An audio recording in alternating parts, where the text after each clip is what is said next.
اللہ تعالیٰ تمہارے جسموں اور تمہاری صورتوں کو نہیں دیکھتا، وہ تو تمہارے دلوں کو دیکھتا ہے۔ جن کا بھروسہ اللہ ہو ان کی منزل کامیابی ہے۔ کبھی کبھی تقدیر کسی کی دعا کے انتظار میں ہوتی ہے۔ عطا کرنے کے طریقے مختلف ہو سکتے ہیں، لیکن میرا رب دعائیں رد نہیں کرتا۔ جب اللہ جل شانہ تمہیں کنارے پر لا کر کھڑا کر دے تو اس پر کامل یقین رکھو، کیونکہ دو چیزیں ہو سکتی ہیں، یا وہ تمہیں تھام لے گا یا تمہیں اڑنا سکھا دے گا۔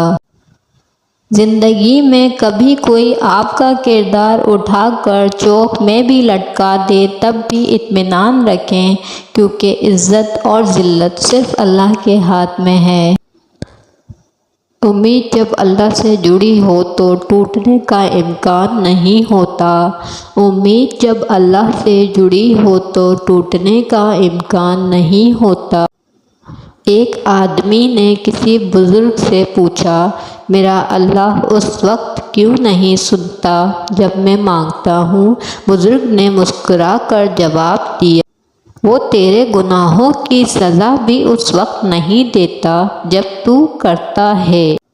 حسد سے بچو، کیونکہ آسمانوں میں سب سے پہلے اسی گناہ سے اللہ تعالیٰ کی نافرمانی ہوئی۔ انشاءاللہ وہ دن جلدی آئے گا جب ہم بھی مکہ میں بیٹھ کر قرآن پاک کی تلاوت کریں گے۔ آمین۔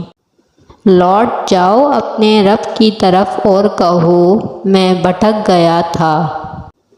بارش میں اتنی بوندیں نہیں برستی جتنی سجدے میں سر رکھنے سے رحمتیں برستی ہیں۔ سبحان اللہ۔ ناراض آسمان ہے یا دھرتی کی بد دعا، خلق خدا کو خوف خدا ہی نہ رہا۔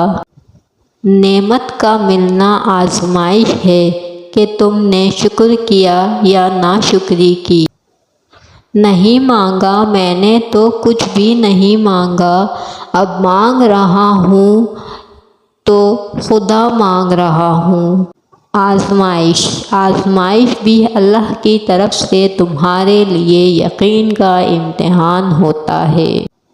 سر ہو سجدے میں دل میں دغا بازی ہو، ایسے سجدے سے بھلا کیسے خدا راضی ہو۔